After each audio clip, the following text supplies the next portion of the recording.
have to say, I am so excited to be here again. And I don't say that in every city, I promise you.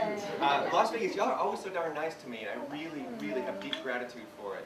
I know there's plenty of white dudes who go around the country talking, but I super have deep gratitude about it. And also, I'm always inspired by the projects that are going on here. Every time I check back in, it's like something new is evolving, something new has come out. You know, things go away, but new things are here. And there's always good crowds of people working on good stuff. And I just want to tell you, I'm really inspired about it. I'm going to talk about surveillance and spying and informant and government repression tonight. And I'm not going to talk about all the forms of government repression. I'm not going to give you a long historical narrative about government repression. But I'm going to talk about some highlights, just so that we can know where we are today. And some of it's going to be a little bit of history, and and a lot of it's going to be contemporary. But I want you to think about this. I'm going to talk about informants and provocateurs, and for those who don't know what those are, I'll explain those later. But I'm going to talk a lot about the war on terror tonight. And I want you to understand that although, remember, here's our political map right here, right? It's not geographic, but all the things that we are engaged in at all different levels. And what I'm going to do is I'm going to take something, I'm not taking the most important thing, I'm just taking one thing that's small within our movements, and I'm going to blow it up and talk about it in great detail. And I think it's important to recognize that, because I want you to leave here empowered. I don't want you to leave here afraid. I don't want you to leave here thinking that there's informants around every corner, because actually they're a small percentage of what's going on. But I want to blow this up because I think it's important, because it'll help us think differently about activism. It'll help us think differently about revolutionary work. It'll help us to engage differently, and why we can't trust the police, why we can't trust the state, and that they are never, ever going to be reformed. And that we need living revolutions to make things happen. And when I say revolution, it doesn't necessarily mean guns and all that. I don't know what it looks like. But you know what? Everybody in this room is smart. Everybody in this room is creative. And we can all figure out what these living revolutions are going to look like. So with that, I'm going to get started. And you want to go with this journey with me tonight? Yes, sir. All right. All right. So I'm going to start with talking about terrorism. What is terrorism is a big question. And it's a vague question, right? Because government agencies, corporations, all these different entities have different definitions of terrorism. But more importantly, it's not just what is terrorism, who gets to define what terrorism. Because one person's terrorist is another person's freedom fighter. Have you ever heard that phrase before? It's totally true. Those who hold power, and it's not a secret cabal, but I'm talking about power with a capital P. Those who hold social, economic, cultural, and political power over the rest of us, they get to define it often. And they often have conflicting things. I forgot to tell you, I'm going to talk really fast tonight, and I'm also going to talk about a lot of things, so take notes, and then ask afterwards if you would, because I'm going to go through a lot of things. But who defines it's really important, because we don't get to define it, and we is those of us in civil society. And those in power is the government at all levels, the police, courts, the judicial systems, all of these things, they get to define these things. And we don't really have a say in that. But I want to show you the contradiction when they define terrorism, because they have made it into this broad definition that actually means nothing anymore. So one of the definitions that the FBI was using, it's associated with unlawful use of violence or threats of violence by non-state agents. I'm sorry, this is actually the old definition that was used pre-2001. It's intended to instill widespread fear in civil society beyond those targeted. That is one that is used by corporations a lot. And when I talk about corporations, you understand that corporations, which I'm going to talk about more, have started to build their own security firms, their own private armies, their own private militias. Or it's used to force change in government policy or cause economic loss for corporations. That actually comes from a manual that was put out by a front group for corporations and trying to influence policy. ALEC, y'all know about ALEC? And I forget that. Can somebody get the? Yeah, they have been around a long time. ALEC as this lobbying interest has been around for a long time, but nobody had known about it until more recently, and they are responsible for a lot of terrorism legislation. So I want to talk about the history just a little bit. I'm not going to give the long history of the FBI, but the FBI was put into motion not to stop crime and fraud and stuff, but also as an entity to quell political dissent. since the beginning of the early days of the FBI back in the teens and the 20s. And J. Edgar Hoover, who reigned as King Supreme for about 40 years, really wanted to make sure, 50 years, wanted to make sure that that happened. He saw communists at every turn, he saw anarchists at every turn, and they've had a long, long history of wanting to quell dissent. And then one of the biggest ways that happened was through COINTELPRO, the counterintelligence program. How many people have heard about the counterintelligence program over the years? Right? The counterintelligence program rose in the 50s, but it really came into prominence in the 60s, and they targeted leftist activists, right? They targeted groups like the Black Panther Party, the Brown Berets, the Young Lords, the Weather Underground, the Students for Democratic Society, and a lot of other groups that you may or may not have heard of. And COINTELPRO, when it was in its heyday, it had I think there was about 5,000 ops actions that they did, and if you look in that, 98% of them were leftist groups. They weren't going after the KKK. They weren't going after abortion clinic bombers or whatever. I mean, that didn't exist at that time, but things like that, like things that were coming out of the right, the violence that the right wing was putting out, the COINTELPRO actions that were not going after, the John Birch Society, who was really big. So if you were to look at that unbiasedly, what does that tell you?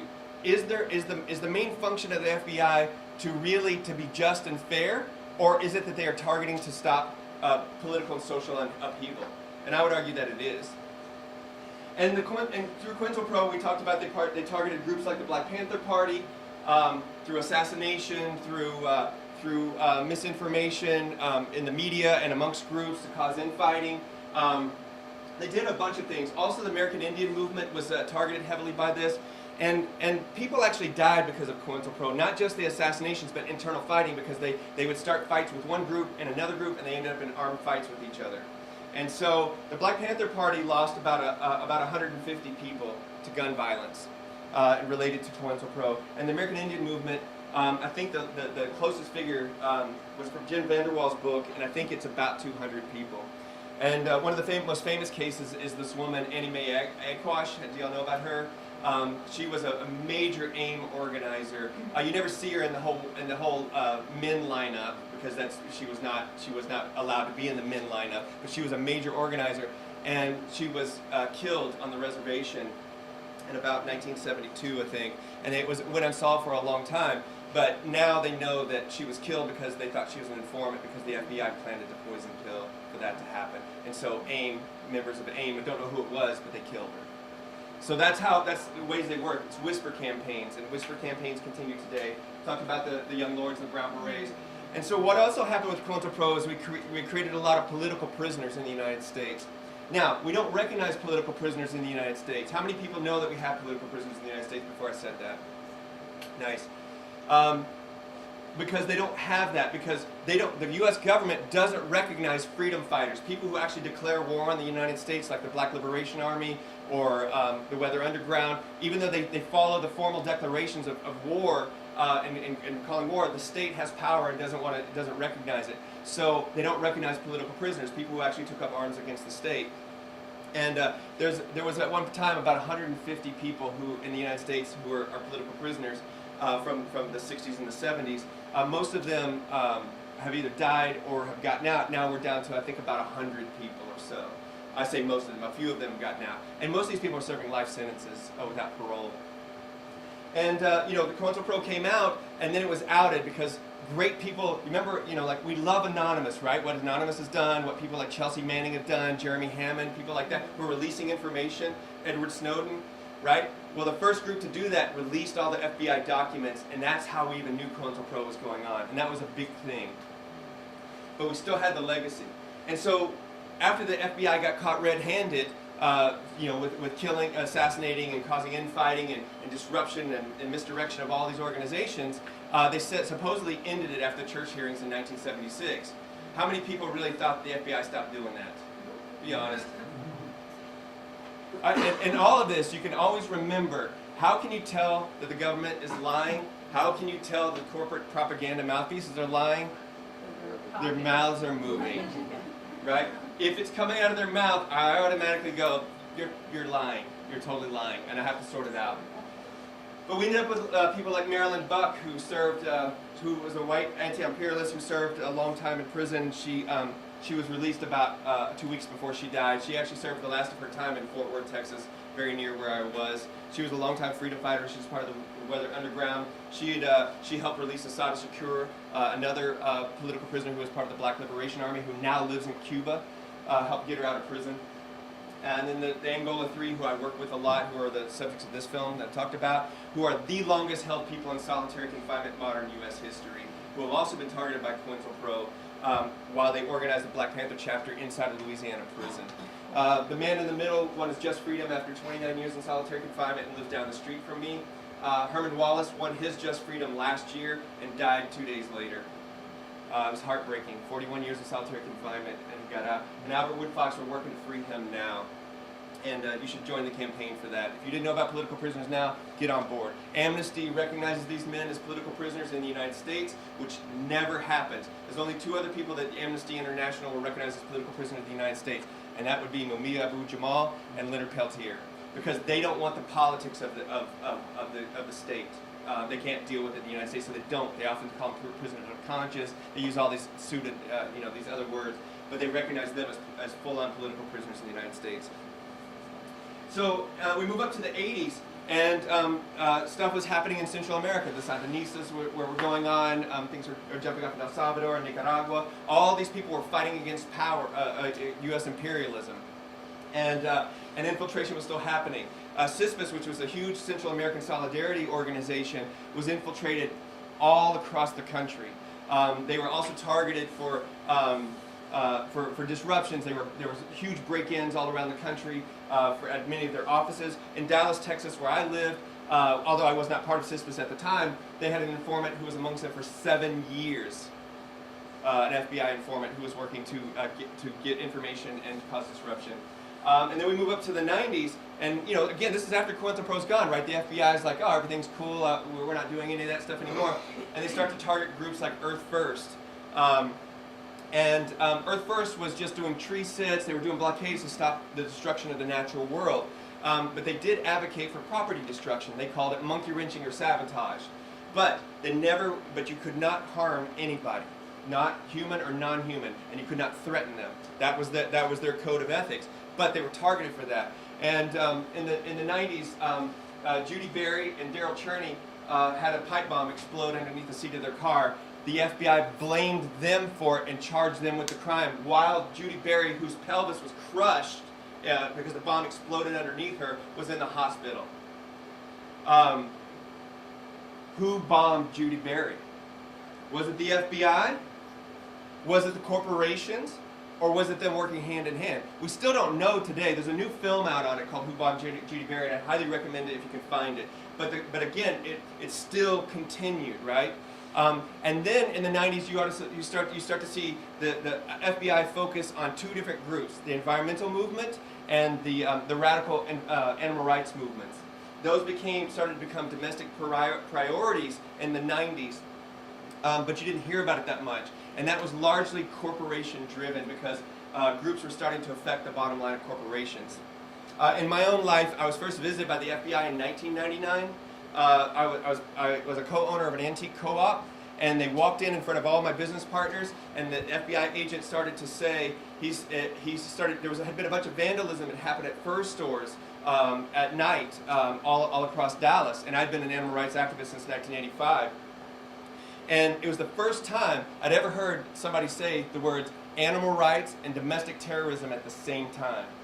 This is in 1999, and they were trying to embarrass me and try to get me to admit to it, that I had committed this vandalism. And I argued with them, not knowing better at the time. I was like, that's vandalism, that is not terrorism. And the agent wouldn't hear it. And maybe I did some of that stuff, but it was vandalism. I knew the difference, right? So we start to move up, and then we get into the modern day, and then these people fly these planes into the buildings in New York and in D.C., and everything starts to change at a rapid pace. All the wet dreams of all the people like J. Edgar Hoover had been waiting for a long time became the reality. And I'm going to talk about the growth of the intelligence industry for a minute. And I use intelligence in quote because I don't think they're very smart. I think they're manipulative, and I think that they will lie to do whatever they want, and I'm going to show that there's a lot of money to be made in it. So before they passed the stuff after September 11th, there was a thing called the Animal Enterprise Terrorism Act, which was introduced locally in state after state. That was ALEC-driven. And Texas was one of the first places they did that in the late 80s. We had fought against it through the 90s, and then it's become federal now. But this is how the criminalization was happening, but we didn't know it. We didn't know that it was going to reach the level that it was. So this is a big piece. This is why the animal rights and environmental groups are being targeted. Because again, coming out of those movements, we were affecting their bottom line. And we were doing it aggressively. We weren't just singing kumbaya. We weren't just asking for kinder, gentler things. There was vivisection labs, and we said, we don't want you to vivisect less animals. We said, no animals. We don't even want you to be in business. Logging, we didn't say, yeah, just log a little bit less of the natural world. We said, stop logging altogether. And so the people who were working on that were targeted from things like this. And then, of course, the passage of this, the Patriot Act, which was the big kumbaya, the big thing. It was the thing that they had been waiting for forever. It was Dick Cheney and all his cronies' night like wet dream. And so with that, all bets were off. All of a sudden, all of us who were civil activists of any kind became terrorists overnight. And I have to tell you, I was in D.C. on September 11th, 2001, when the planes came in and hit the Pentagon. When that plane hit the Pentagon, when all that stuff, I saw martial law declared, and even though they didn't officially name it, I watched the state come in. And I can tell you, somebody who is against the government, who is against power, who's been fighting for it all their life, I was shocked by what had happened. Not just how they tried to fill the gap, but I also watched that they lost control of everything that they thought that they had, and how fast power can fall. We were supposed to organize a demonstration. We expected 200,000 people to show, and I had been there for a week before that getting ready, and all of a sudden this happened, and nothing, and it changed everything. But I knew that by the time I got back to Texas from D.C., that my life was going to be different. So I want to talk about the U.S. intelligence budget. It's as of 2010, it was 2011, it was $75 billion. Since 2002, they've created 4,000 new government agencies or reassigned them from the war on drugs. The war on drugs, even though it still continues, and we still have millions of people in prison who should never be in prison at all, they've started to take the money out of the war on drugs, and they've been putting it into the war on terror. And so the agencies that used to be on the war on drugs, they used to be the Drug Terrorism Task. I mean the Drug Enforcement Terrorism. I can't remember what the acronym is, but it's the Drug Enforcement, Drug and Gang Terrorism. No, they didn't use terrorism. I forgot what it was. Anyway, they took that and they formed the JTTF, the Joint Terrorism Task Force, and that's what they have today.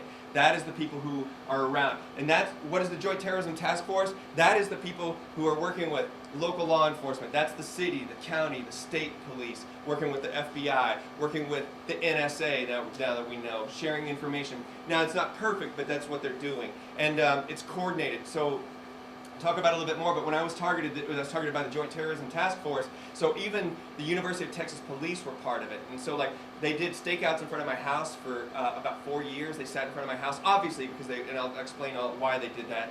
But it would be like the UT police one day, and then it'd be the sheriff's department the next day, and then it would be an FBI car, an unmarked FBI car the next day. It was quite hilarious, actually. So 854,000 new jobs are created. There's Obama's jobs package right there. And I think that's important. And actually, that number, these are all 2010, 2011 figures. Actually, that number is closer to 1 million new jobs have been created. It has become, especially after the economic collapse of 2008, it became a big thing for them to be able to hire people in and to create new jobs. And they do a lot of heavy recruiting in colleges, right? So I had a friend who graduated, he had a double major in engineering and something, I can't remember, poli-sci or something. When he was recruited, he went to Tech University in Virginia, where the shooting was. I'm sorry, I can't remember that. Virginia Tech. They offered him $250,000 a year right out of college. So he went to go work for a nonprofit for $10,000 a year instead. So the war on terror, if you didn't ever know that, is a war on us. it is a whole psychological shift in the way that we think about the world. It's not just a war on activists, it is a war on every single person in the United States, and those definitely beyond the United States. It is another way for the empire of the United States to consolidate its power and its global influence just to extract resources. And they use a lot of tools to do that. So, but if you're going to have a war on terror, you have to have terrorists, right? So I'm going to talk about how in the war on terror, they're actually creating paper tigers. How people like myself who have been targeted have been paper tigers. They make us sound scary so that we will be afraid, so we will be complicit, so we will not fight. And so in creating paper tigers, I'm going to illustrate how they do that. So there's four major groups that have been targeted, that are being targeted in the United States and abroad, but mostly in the United States I'm going to talk about. And so who are the current targets of that? Well, largely, more than anybody, it's Muslim. People of Middle Eastern descent, Eastern European descent, anybody, you can be Persian, you can be South Asian, Indian, they make no distinction. If they think you're Muslim, you will be targeted. Those communities have, remember all the community policing that used to happen in black neighborhoods, Chicano and Latino neighborhoods, because it was all related to the war on drugs? And you know, community policing is bullshit, right? It's social control, and what they're trying to do is control those areas. Well, now they do the same thing in Muslim neighborhoods. They try to have police liaisons there. They try to open offices and near where mosques are or community centers are. They are trying to be an occupying army in Muslim communities. They're also trying to get people to turn each other out. They want us to inform on each other, but especially in Muslim communities. But so in 98 or 99% of the cases in the war on terror that you read about or that you know about, there's over 500 cases, this is the biggest target. Those of us who are activists, who are organizers, who have been targeted, we are a very small percentage of that. I don't want to make light of that, but again, remember we're talking about this big map right here, and then I blew up this one section that we're talking about, and in that, these people take up the most of that map, and we need to know about that. The next biggest group is animal rights and environmental groups, like I mentioned earlier. And this is not just people related to radical underground actions and things. This is also groups like Greenpeace, Rainforest Action Network, people who are very above ground. I mean, Greenpeace in the United States is a $25 million a year organization. They have been under investigation by the FBI numerous times. In fact, there was a General Accounting Office study that was done, that was released in 2010, that actually showed that questioned whether the FBI was causing censorship and the chilling effect of groups like Greenpeace, Catholic Worker, and groups like that, but just by surveilling them all the time. And I would argue that they are doing it. But animal rights and environmental groups, by far the next biggest one. And then the larger category is political activists in general at low-level surveillance, but anarchists in particular. And in myself, I'm in 3 of the 4 categories. That's why I became the perfect paper tiger for their storm. I justified their budgets.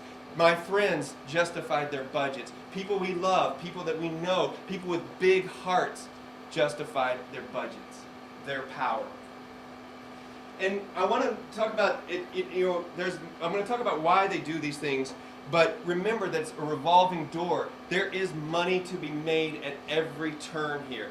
And it's a revolving door because, as I mentioned earlier, corporations now are forming their own private security firms, their own private investigation firms, and they are sharing information with the FBI, with with Homeland Security, with other intelligence agencies. And there's no quantifiable thing. If I'm targeting a company and their private investigators or private security does intelligence gathering on us, and it's shitty because it's obviously, and the FBI takes it as the truth. It's also a revolving door too because remember all those military contractors that we had? Well, since the wars abroad have wound down, they're now coming back. They've been coming back and they're being hired in the intelligence industry. And so they can, and you know, if you go to work for the FBI, unless you have a great amount of skills, you don't get paid a lot. You know, like, I mean, you make a lot of money compared to like nonprofit world or something, but you don't get paid a lot. You can actually be an agent for the FBI and make, let's say it's $60,000 a year, but you can leave, go work for a private contractor and be hired back in to the Department of Homeland Security for $200,000 a year. And they're billing the U.S. government like $300,000 a year for you to do that work. And it's a revolving door. People are walking in and out. All, government and corporations work hand in hand. Does anybody not know that? Just remember that. They are the same thing. They are actually, it's a revolving door. The government exists at this point, the government exists to keep corporations afloat and doing their work. And so this revolving door continues. People will work for private agencies, they'll become agency heads, and then they'll go work for a private company and come back. And I want to show you some of the propaganda that they put out. I have more, but this is one industry front group. I don't know who put this out. Actually, it's some ALEC-related kind of group. There's all kinds of them. But what they do is that instead of a face like this and saying like, hey, we want a better world, what do? They show us as this. And that looks terrifying, right? If you were to, and it says, I control Wall Street. Do we control Wall Street? I would argue that we don't, because if we control Wall Street, it would be houses and churches and community centers and hospitals and things. Am I right with that? Now, does this make me happy that they're terrified about it? If they really believe it, damn right it makes me happy. I'm not going to lie about it. I don't want kinder, gentler corporations. I don't want them to exist. I want to be clear about that. And I'm not talking about small mom and pop corporations. I'm talking about multinational, transnational corporations who control the world. But this is a mild one. There's another one that they did that showed people dressed like this with axes and bats in their hands, standing next to a child who looked like they had cancer, who was on this other side of this barricade, and basically they were saying like, we are denying vivisection, so this child is going to die. I was like, that's not fair and balanced. And these ads cost, and this full-page ad in the New York Times cost $1 million for one day. One day. We don't have that kind of money to combat that. But the private corporations, at least with, even though, you know about the Freedom of Information Act, right? So recognize this, it's not really a Freedom of Information Act. Really what it is an open records request. And that's a really important distinction, because freedom of information means that we can get all the information, and they never give all the information. But at least with the open records request that we can give the government, we can find out a little sliver of what they are doing, right? But with corporations, you can do nothing. We cannot ever find out what they do unless people like Jeremy Hammond or Anonymous release documents, or Edward Snowden release documents. That's why those people are our sheroes and heroes, and that we need to recognize them as such. They're also political prisoners for those who are in prison from this. Jeremy Hammond is a political prisoner. Chelsea Manning is a modern-day political prisoner. But in 2004, I'm going to show you, did y'all ever hear of Stratfor? Strategic Forecast is what they call themselves. They are a private they build themselves as a private security CIA. They gather this global intelligence and then they sell it to governments and they sell it to corporations as fact. And their nickname is Stratfor. Well, they're based in Austin, and they made my life hell for the last 10 years. Because when the FBI would start to target us, they would say these things, and we're like, huh, that's interesting, because that comes straight out of Stratfor's documents. But you're mouthing the exact same words. So Stratfor made my life hell, because the FBI in Texas targeted 3 groups. One was indie media, one was anarchist in particular, because we were under every rock or every corner, I guess, with bombs. And then this communist group that nobody ever heard of. To this day I don't even think exists. But when the FBI agent came to UT to talk about this in 2004, it made sense because we had these documents released. And this didn't come from Jeremy Hammond, but somebody like that. These are Stratfor documents that a friendly person released to me in 2004 by hand. And I just want to show you, oh shoot, I don't have it, sorry. And what this did, basically, it had photos of all of us, people like us, at different demonstrations, showing the connections of the demonstrations that we had with our names and addresses and stuff in it. And this information was shared with the FBI, the Joint Terrorism Task Force, DHS, the Department of Homeland Security. And then the FBI mouthed it as the truth. So, is that there? So we're still focusing on, I'm going to pass that. Well, why are they doing this? Well, ultimately, it's to maintain control, power, capital P power, social, economic, political and cultural power over the rest of us. And they is not a secret cabal of people. It's an economic system. It's a social system. There are elites, but they're not all getting together. They would cut each other's throats in a second to get that market share. ExxonMobil has similar interest to Shell, but they would bury Shell in just a minute to get their market share. The same with the people. You know, it's not secret people meeting, and I wish it was, because it'd be a lot easier. But it's not. It's a nebulous system that it reinforces it.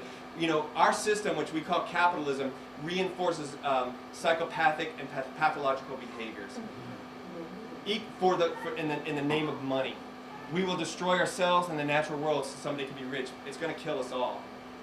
But they can maintain power. And that's not just capitalism. That's also socialism and communism with big C and big S. Any economic systems that extract stuff is going to maintain that. But part of that is money, money, money, money. Billions and billions of dollars are flowing, and they are all at the trough trying to get the money, and they're all trying to figure it out. You know, drones they're using to kill abroad. Now they're bringing drones to the United States. They built all these high-tech weapons for all the wars. Well, now they're giving them to the police. And it's really funny to see, too, right? Like, who grew up watching, even in reruns, you know, like things like Barney Fife and Andy Griffith, you know, like, right? It's so funny to see a small sheriff's department now with, like, flak jackets on and like, military tanks. Right. And it's like, and it's a department of, like, 4 people. And you're like, why is that happening? Because they can get money for the supplies. In Austin, this happened. There's 1,500 police officers in Austin. They got Homeland Security money to buy a tank and all this stuff, but they don't have enough cops to use it. So they have all this high-tech gear, but it's just sitting in the place. It's really weird. But the biggest piece and the most important piece is social control, fear.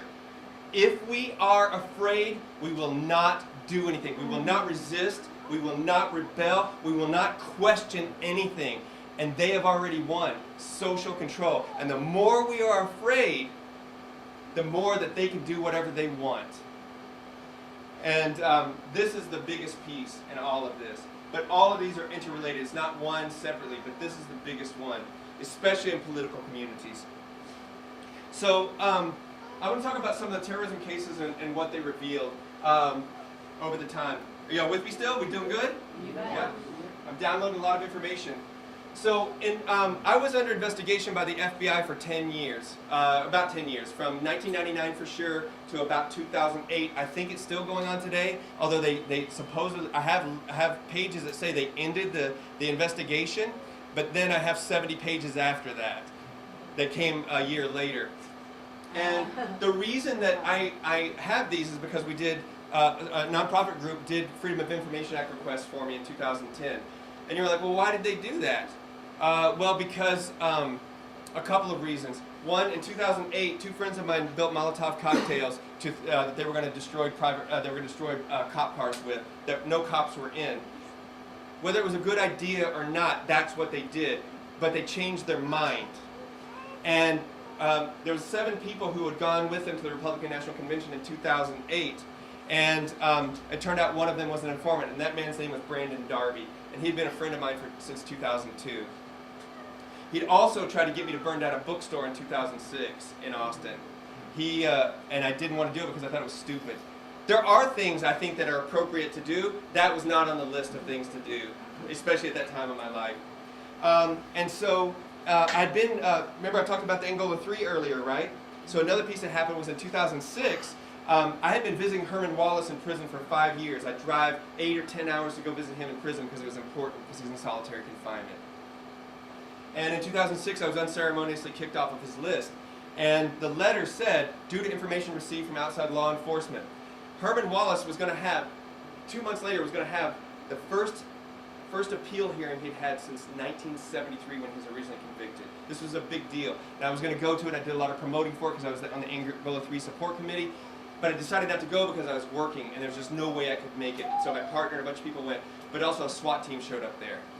There was about 15 people at the court. They wouldn't even have it at the court. They moved it to the prison and wouldn't let anybody in. So there's 15 people milling around in front of the prison, and there's about 50 SWAT team members. And the FBI said they did that because I was going to be there, and I was a domestic terrorist, animal rights extremist, and environmental terrorist. Sounded pretty badass. It's funny because I'm getting this information when I'm standing at the Home Depot buying lumber. And I'm like, oh, wow, that's funny, because I'm buying lumber right now. So, but the thing is, I wasn't charged with anything. The FBI told the district attorney told the lawyer for the Angola 3, but it started, all of these pieces between 2006 and 2008 I started to figure out that things were going on.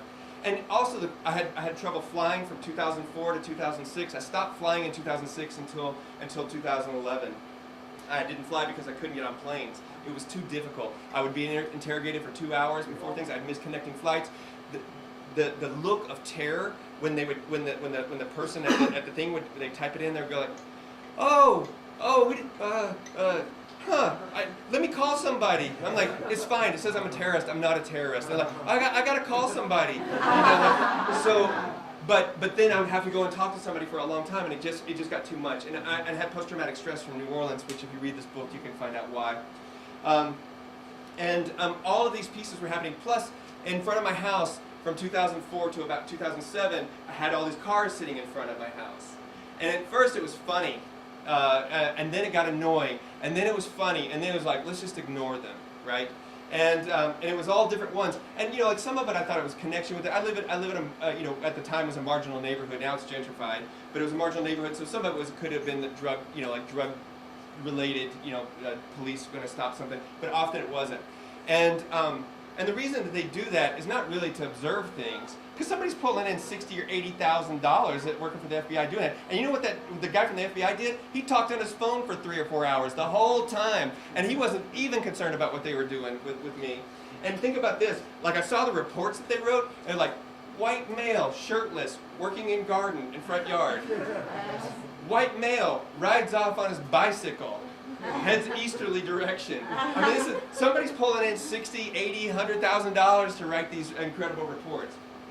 But in my case, they collected thousands of pages of documents. We know of about 1,200 pages. I'm suing to get more right now. I have 4 lawyers suing around the country about different things. I was listed as these things. I was investigated in field offices around the country. I was investigated in 13 field offices by the FBI in 9 states. And that's a lot. And the thing is, you have to think about this, that what they wanted to get me for were 3 things. One was stockpiling weapons. Now, this is a gun-friendly state, so is Texas. A lot of people have guns. I have guns. It's not that weird. But because I have political ideology, all of a sudden it must be I'm stockpiling weapons. I do own 2 guns. That's not a stockpile. I know people who have stockpiles of weapons. I'm sure people in this room know people who have stockpiles of weapons. But it filled in their fear of creating the paper tiger. The second thing that they did was they said that I was a nexus of terrorism, meaning that I was taking they were saying I was taking international funds and I was funding domestic terrorism in the United States. Sounds sinister, doesn't it? I was like, have y'all seen my bank account lately? Because I'm working for like small nonprofits and working for myself during this time, nothing's happening. And then the third thing was that they said there was all these unsolved arsons that had happened related to environmental and animal rights stuff around the country, and they were trying to pin them on myself and other people. And that was the biggest and the largest part of what they were doing. And it's funny because in my documents, in their concern, I would have had to have been in 2 different states that were not co-joining at the same time when these actions happen sometimes. It's really funny to see. It's like I was in California and I was in Detroit at the same time. It's like, I'm that good. So, but the other thing that they used was informants. Brandon Darby, who I mentioned before, and actually there's tons of stuff written about him. There's tons of movies. Did anybody see Better This World or the movie Informant? That goes in the brain. I'm not going to talk about him in great detail, and I don't want to because I think he's a shithead, and he's been talked about enough. But what it turned out was that he was the 6th informant in my life. And the other ones, there was actually a Pennsylvania state trooper who I'd given my keys to at the Republican National Convention in 2000 at this lockdown we were going to do. It's a long, complicated story, but basically I gave him my keys in my van with 17 of us in the back of the van to drive us into what was going to be a trap, which we didn't know was going to be a trap, to be arrested before that. Quite comically, does anybody remember the O.J. Simpson trial? Do you remember when they were going to get O.J. and he's like driving down the highway and they had all the cars around him and there was the helicopters over him and he was driving like 20 miles an hour? That's exactly the way it was with us. It was super funny. They had us totally surrounded with cop cars and stuff. and there was helicopters above us, and we were like driving like 20 miles an hour down the highway. And you have to understand, they blocked the highway off on both directions because they were terrified of us. But anyway, that was the first one. Then there was somebody in Dallas who was giving information who I don't know who it was. There was a cooperating witness in Houston, a man who had said he was a political prisoner and people gave support to. Turned out that he was not a political prisoner. I'd outed him as a liar and a thief, and he was stealing money from people. He not only snitch jacketed me, but I found out later that he also turned evidence on myself and a bunch of people, so he avoided prison again because he was breaking his parole. That man's name is Christopher Plummer, if you ever run across that. Just like the actor, Christopher Lee Plummer. And that guy's a scumbag. He also tried to get me to blow up some presidential statues for a theme park. They were being built for a theme park in 2001. I was sitting on my porch, and he came up and he told me this whole elaborate plan where these statues of like George Bush were being built and all of these people. And he was going to provide the explosives, the key to the warehouse, and he knew where it was. And the whole time in my head, Judy Berry, who was blown up earlier that I was talking about, her words were in my head going, remember the FBI agent is the one who wants to bring the explosives. Right. Yeah. And I'll tell you, this is something I had told Brandon, which he used against me a long time ago. The reason that a lot of clandestine actions moved from pipe bombs and explosions on the left, why we stopped doing that, is because we didn't know how people were going to, I say we, I wasn't doing them, but that we is the larger we, because we didn't want to hurt people. We didn't want people to be killed. So people who started doing nighttime actions using arson chose that because it did explode in different areas as a safety measure. So at that point, this had started in the 80s, and so by that time in early 2000, when somebody approached me to blow something up, I'm like, oh no way, oh no, this is bad news. And then there was this woman, Courtney Clark, and she went by Rhea Green at the time, and I was part of this campaign called Dirty South Earth First, and we were targeting the largest landholder of redwood trees in the world. Actually, the last stands of redwoods is owned by a company called Maxam, and they were based in Houston, Texas. And so we targeted them, and it was very controversial. We went to the executives' homes, we went to their churches, their synagogues, to their golf course games. We were like, you cannot rest until you sell it. And we didn't want them to cut less trees. We said, you can't cut any trees. Well, I was writing these communiques at night about how to do smashy actions, how to go to people's houses, how to do these things. And what I didn't know was that Courtney Clark at the time had gone to the FBI because she disagreed with us and was giving information for 2 years. She outed all my names, so they knew that anytime a communique was issued from Dirty South Earth First, that it came from me. And again, this was not threatening people, this was not hurting people, this was property destruction. This is vandalism, is really what it was. And then, of course, Brandon, which I already talked about. So I was under various intense surveillance at this time. And I'm telling you this, not because, I want to illustrate the links that they have gone to, because I am a paper tiger, right? And that they've done with other people. And by the time that they're going to this, I'll explain that in a second. But I was under intense surveillance, closed circuit television at my house, pin registers of trap and traces, trash covers. Trash covers is when they go through your trash and pull it all out. My recycling, they went through that a bunch of times. Pin registers and trap and traces means what Edward Snowden finally released, which we were able to find out, is that they had been gathering information about just our headers and our emails for a long time, as well as the to and from. They were doing that to me, and trap and traces is your phone calls. They were they were looking at all the places I would call. Supposedly, they weren't listening in on the conversations. I know they're lying now because that's totally true. They're listening in on the conversations. But they were registering all the numbers that I would call. Then they would even circle out from that all the numbers associated with that. It's pretty standard stuff. All my known relations were investigated. They subpoenaed all my utilities, mortgage, and bank records, which I didn't know. Again, I didn't know all this stuff was happening at the time. I found out later. I was investigated by the the IRS for tax evasion, which is super funny because the IRS don't love them at all. But I had learned this thing from the old former Panthers a long time ago, and they said, "Look, keep your shit correct. Like, pay your library fines, pay your taxes. Even if you underpay them, pay them." Because then, unless that's your thing and you want to do that, it wasn't my thing. And I'm not saying like we should all be good citizens in that way, but I'm saying like so I was doing that. I was paying my taxes, and because they will use it as pretext to come after you. And so when the FBI wrote the IRS, they were like, well, he's probably underreporting, but he's not evading taxes, and we can't go after him. And I was like, all right. So I was vindicated in that. so that happened, and then they visits the home and business. I was visited by the FBI numerous times. The ATF, because I own guns, and was brought in also. They threatened to kick my front door in to serve subpoenas, and I had PTS at the time due to a lot of violence in New Orleans that had happened, and so I slept with a 45 under my pillow because I knew if they were going to kick the door in, they were going to shoot me and kill me in my sleep, and I wasn't going to go out like Fred Hampton. So it wasn't rational, it wasn't reasonable, but they were at war with me.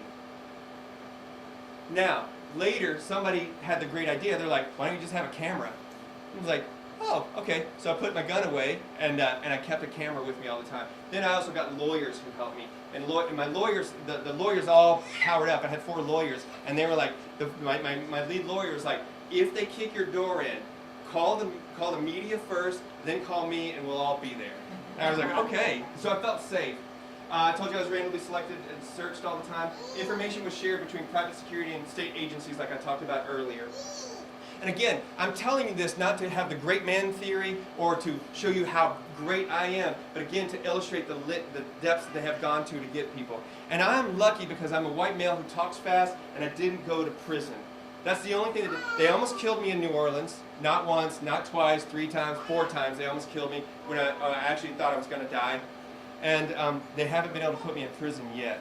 And so I have used that privilege to be able to talk to people about these things. Even before Edward Snowden finally came out, I was the canary in the coal mine of people talking about these things that were happening. So I want to talk about the way that it looks. So I talked about activists being surveilled and spied on, right? And now we can say that because of the Snowden's release, we can say the wider population of civil society is. But really, what we know about it is it's really wide, but not very deep. So there's all kinds of surveillance, and there's actually 2 kinds of surveillance. Remember I talked about them sitting in front of my house and stuff? That is overt surveillance. When y'all have demonstrations and you have not just the cops, but you have undercovers that you can tell are undercovers, that is overt surveillance. They're actually not gathering information as much as it's intimidation. The people sit in front of your house to intimidate you. It's just like thuggery. It's so hilarious. If I was afraid of it, it could have been effective because I'm like, oh, I sit in front of my house, but instead I just rode my bike off and went and did what I was going to do. So, but it's important to know that that it's wide but not very deep. Like, they don't know, if you're in an organization, unless you're the spokesperson or you've been in the media a lot, they're not going to know that you're in that organization because they don't know how to gather the information, or if an informant has given the information. When you start to, it's an inverted pyramid. What happens here, when they start gathering deeper information, a lot more information, like what happened in my life, the thing that made my case unusual is they only do that when they're pretty sure that they can indict you and get convictions. Because they want to do it. Because they don't want to waste the resources. Even though we think that they have endless resources, they do, but there's lots of little fiefdoms fighting for the same money. The sheriff's department in some counties fighting with some department of DHS is fighting with it, and they all don't get along, and I love that. That works in our favor. But that's what is unusual about my case, is they indicted me 3 times, and they couldn't get any grand juries to convict me. They couldn't to indict me to say, yes, we're going to bring charges against you. And so recognize this, it's a very small percentage. This is the wider stuff, and it's a very small percentage. So let's talk about looking at FOIAs. I've looked at FOIA, I've been looking at FBI documents for about almost 20 years now. I've always been interested in them. It used to be harder to find them before the internet. You could go, there's books out and things like that. But by and large, all the electronic surveillance that we always worry about and all that stuff that Snowden talks about, again, it's very superficial level generally. And informants are their best source. People ratting you out are the best source, 98, 99% of the time. The other stuff becomes gravy. If the informant's turning information, it helps them corroborate stuff for your case against you. But informants are the best kind. And there can be all kinds of informants. It's not always the crappy misogynist dude. It can be quiet people. Eric McDavid, who is somebody who's doing 25 years for a thought crime that the FBI instigated. The informant was a woman named Anna, and she used sexual prowess, she used a sexual interest to lure him and 2 other people into this thing, and she was going to provide the dynamite, she was going to provide the location, she was doing all these kids wanted to do was smoke weed and hang out in the woods, and she provoked him, but she didn't act like a Brandon Darby, she didn't act like a Chris Plummer, she wasn't you know, she wasn't conflictual. She was a street medic. She had been around the country doing different things, trying to get people. Agencies are taking in too much information to develop critical analysis around. This is really important. It shows, documents show over and over again that they can gather a lot of information, but they don't. Somebody has to look at it and think about what that means. With all the stuff that the NSA is gathering, they have no way to process it. And when they tell you they have algorithms that can do all the stuff, you've been hearing about that? They're lying. They're totally lying. They are totally, absolutely lying. I would challenge any of them. I would stand right here and challenge any of them to say that those algorithms are working without you know, in any detail. So, but I think it's important. Somebody has to look at it. And from talking to former FBI agents who have now turned against the FBI, who are not anti-capitalists. One of them is Mike German, who actually used to be an informant against right-wing groups, and then also Colleen Rowley, who won Times Person of the Year because she had tried to get, before September 11th, she was like, hey, we have some of these guys. There's something wrong with these guys. They're taking all this. She had gathered information, and she said these guys are doing all this plane training, but they're not doing anything with it. There's something going on, and she was ignored. Anyway, September 11th happened, 2001, and she became Times Person of the Year the next year. Well, she also talks about that an analyst has to look at the documents. And hi, this is what we fight for, right? This is what our big hearts. This is what we want for future generations, for all of us, right? And they push a lot of duplicate and redundant paperwork. They love to push paperwork. It's like if they can make multiple memos out of it, that just creates more jobs. They're super happy about that. Intelligence information gathered is wide but not deep. I mentioned that earlier. They don't understand horizontal and decentralized politics or organizing structures that much. They still, to this day, even though we've been organizing that way for at least 15 years pretty solidly in the United States, they still want the leader. They want you to, they're like, if we take you out, then everything's going to fall. That's not necessarily true, and they still target people that way. They do a lot of sloppy work.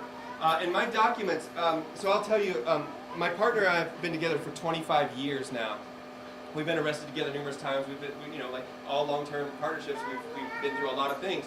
In my documents, they say, they describe her physically, because she was also under surveillance too. It wasn't just like, it was just me. She was also under surveillance because we lived together and in Collective House. And then they describe me, and then the FBI agent says, they don't look like they go together. I was like, that's kind of interesting. So they're matchmakers too?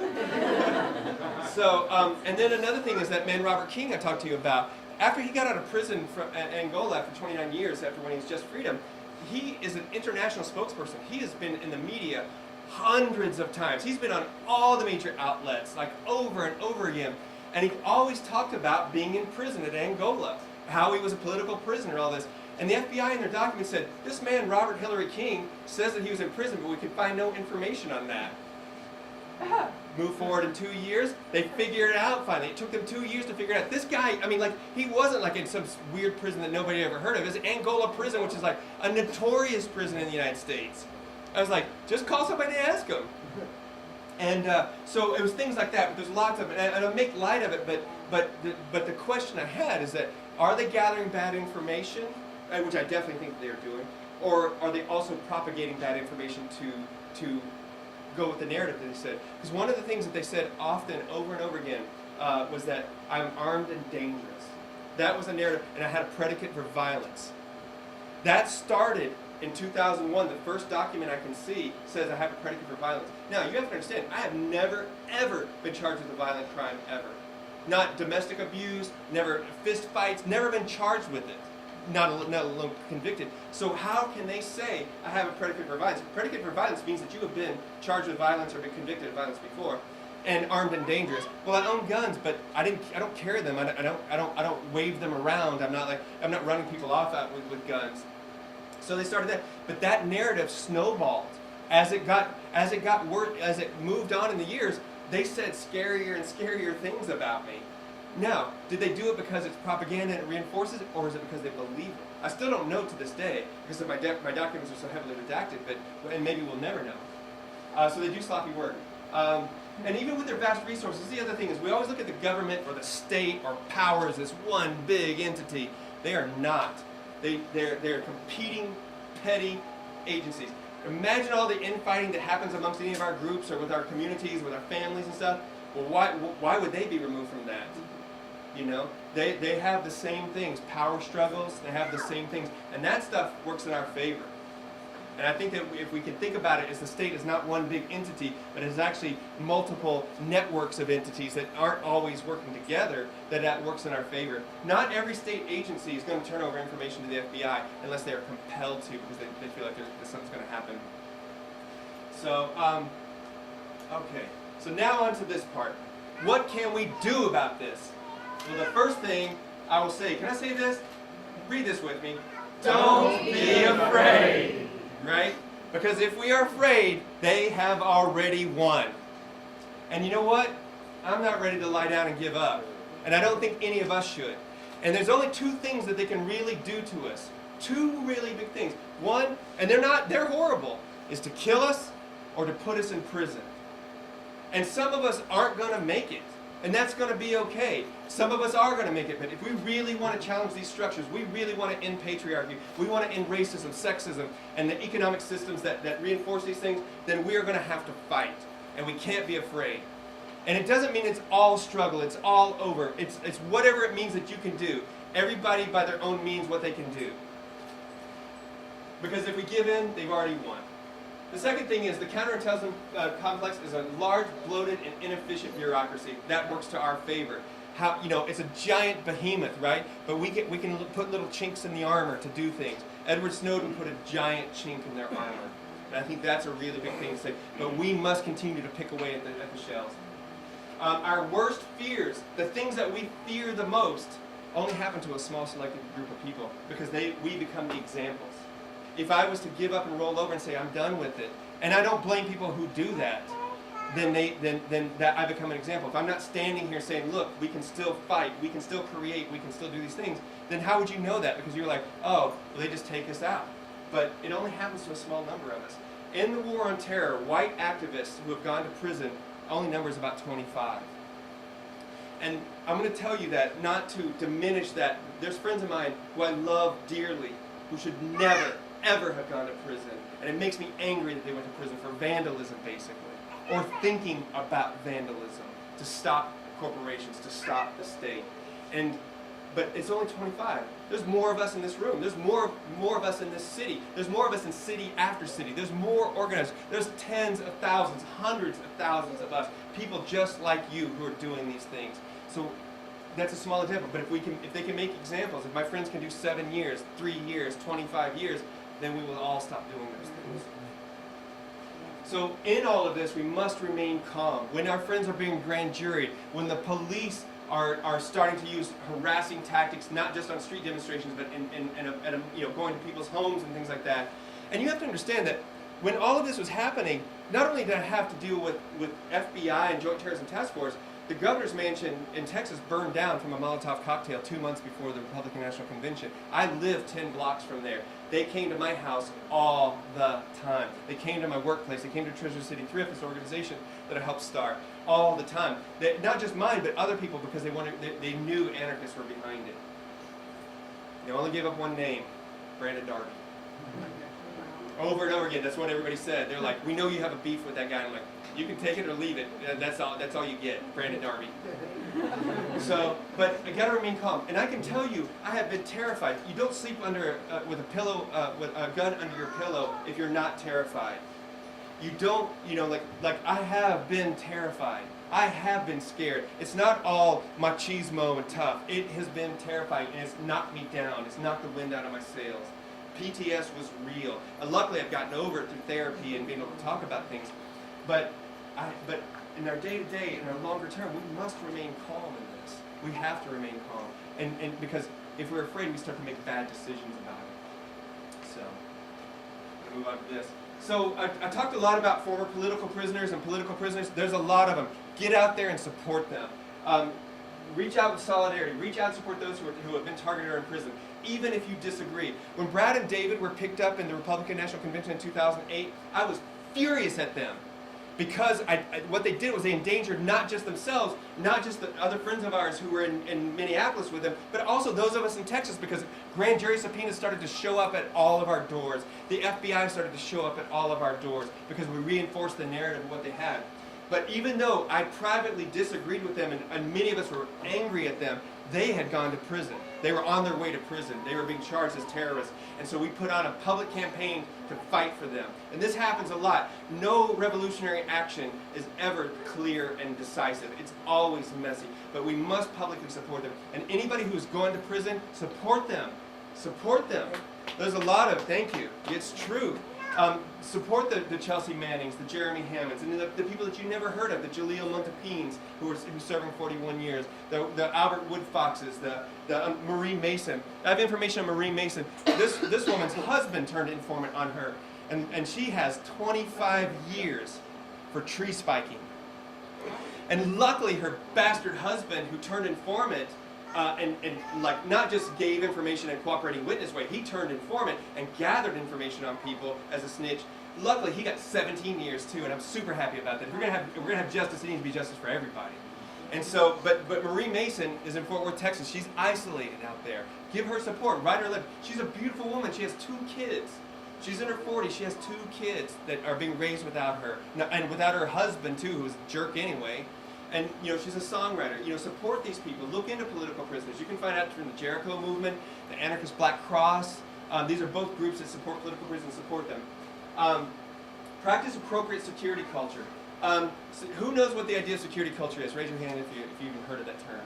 Security culture is the things that we engage in as political activists that keep us safe, right? Like not talking about actions that we weren't part of, not speculating on things. Maybe eyeing with suspicion some of the people that are around us. But we want to. But there's a fine line between being vigilant and being cliquish. And so practice appropriate security culture, right? Consult a lawyer if you need to about what's going to be. But be open, because 99% of our political movement work is above ground. And if there's clandestine action, if any of y'all are going to engage in clandestine action, none of us should know about it. Don't talk about it.